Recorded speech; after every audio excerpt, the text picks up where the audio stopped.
Direction à présent le village des associations Porte de Paris. C'est l'occasion de parler solidarité avec vous, Rémi Desremeaux, vous êtes sur place. On se retrouve à la porte de Paris, près du village des associations. C'est ici que se retrouvent au final tous les stands avec les associations lilloises, connues et moins connues. Il y a également les partis politiques. On s'est arrêté devant le stand du Père Noël est-il un rocker? C'est un festival qui a lieu du 20 au 23 novembre cette année. Expliquez-moi, vous faites également des actions un peu tout au long de l'année.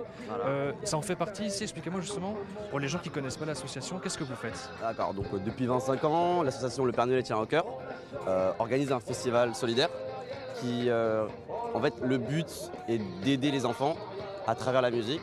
Donc le billet est en fait échangé avec un jouet et les jouets seront redistribués à des enfants issus de milieux défavorisés durant ce qu'on appelle les redistributions. Et ça, on fait ça depuis 25 ans.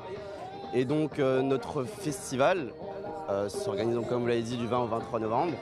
Et on essaye vraiment à travers ce festival de récolter le plus de jouets possible pour les enfants. Et c'est un travail, on va dire, de toute une année et qui se renouvelle avec chaque génération depuis maintenant 25 ans. D'accord. Est-ce que vous pouvez un petit peu m'expliquer, est-ce que vous avez déjà la liste des noms pour le festival de cette année? Pas encore, c'est encore un peu trop tôt? Disons que pour l'instant, on a notre liste qui commence à se compléter. Mais malheureusement, on ne peut pas vous dire tout de suite les noms, il faudra attendre. Là, vous pouvez voir déjà les artistes qu'on a pu avoir déjà depuis dans les 3 dernières années. On ne peut pas vous dire les artistes qu'on a pour l'instant parce que c'est un peu confidentiel, ouais, je sais, mais on aura des grands noms quand même, on aura des grands noms. Et à côté de ça, au final, à côté du festival, vous faites, il y a possibilité d'aider au final toute l'année votre association. Vous expliquez que c'était la redistribution de jouets, donc comment on fait si jamais on veut participer, si on veut aider la fondation en tout cas dans ses objectifs? Donc le premier, c'est acheter un billet, puisque le billet sera immédiatement changé en jouet. Mais il y a aussi la possibilité, par exemple, dans ce cas-là, et c'est un peu notre raison, notre présence à la braderie, c'est à travers les dons, nous aider à travers toute l'année en nous aidant à acheter, à organiser, avec des moyens, puisqu'il y a besoin de moyens pour faire les festivals. Donc c'est vraiment la meilleure manière de nous aider, autant pour les enfants que pour nous. À côté de ça, on peut également aller sur le site internet. Le Père Noël est un rocker et on peut acheter directement un jouet sur le site internet, c'est bien ça? Alors vous pouvez choisir le jouet. Après c'est probablement le billet que vous achèterez sur le site, mais vous pourrez choisir le jouet, celui qui vous convient le mieux ou qui conviendra selon vous le mieux à l'enfant, enfin aux enfants. Et donc ça c'est vraiment le meilleur moyen de faire les deux, les musiques et solidarité. On parle de jouets, il y a énormément de jouets qui se vendent ici à la braderie. Justement, être présent sur la braderie, c'est vraiment quelque chose d'important aujourd'hui.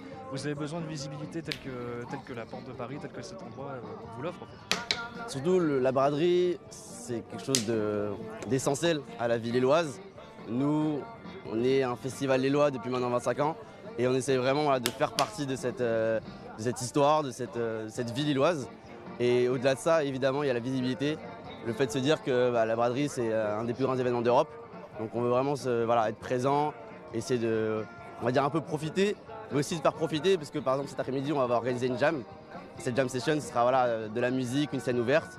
Et faire un peu du donnant-donnant, si je puis dire. D'accord. À côté de ça, depuis ce matin, est-ce que vous avez déjà eu énormément de réactions au niveau de la braderie? Est-ce que vous avez énormément de gens qui viennent vous voir, qui vous font des dons, justement? Depuis le début, on va dire que c'était un début assez calme. Mais il y a beaucoup de gens qui sont assez intéressés, qui veulent voir, savoir ce que c'est surtout. Il y a beaucoup de gens, on va dire, notre public c'est surtout des jeunes. Et la braderie, on va dire les leftos pour l'instant, c'est pas les plus jeunes. Mais ça reste pour autant des gens qui sont intéressés, qui veulent savoir ce que c'est, comment ils peuvent aider. Donc à peu près les questions que vous me posez, comment on peut aider le festival, comment on peut aider ses enfants. Et donc c'est vraiment, en nous parlant déjà, en demandant, en s'intéressant, c'est déjà quelque chose de vraiment super. Et ensuite, nous on leur explique, comme je vous expliquais juste avant. Est-ce que vous pouvez un petit peu m'expliquer ces fameux enfants qui reçoivent ces jouets? Ils viennent d'où ces enfants? Et expliquez-moi un petit peu pourquoi ils sont vraiment dans le besoin. Alors c'est majoritairement des enfants de la conurbation lilloise, donc Roubaix, Villeneuve d'Ascq, donc de tous ces centres lillois. Et donc c'est des personnes, donc des enfants qui sont en difficulté, notamment scolairement, financièrement. Et donc on essaye un peu de leur offrir, notamment le Noël, d'où le nom Le Père Noël, des cadeaux pour qu'ils puissent profiter comme tout un chacun, des jouets de Noël. Et pendant les redistributions, on leur offre à la fois les jouets mais également un spectacle pour que voilà, ils puissent vraiment profiter et passer un bon moment. Il ne reste plus énormément de temps. J'ai également vu que vous aviez des gobelets en fait, donc également les gens peuvent en profiter pour acheter ces gobelets-là, j'imagine. Alors en fait, c'est plutôt sous forme de dons. Voilà, donc comme vous pouvez le voir ici, les dons ils sont libres. Et donc en échange des dons, vous pourrez prendre autant on va dire de verres que vous voulez. C'est vraiment à votre convenance.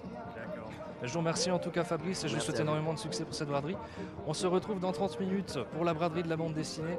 On va un petit peu évoquer, on va essayer de trouver quelqu'un, un vendeur de bande dessinée, évoquer un petit peu les BD rares et les tendances actuelles.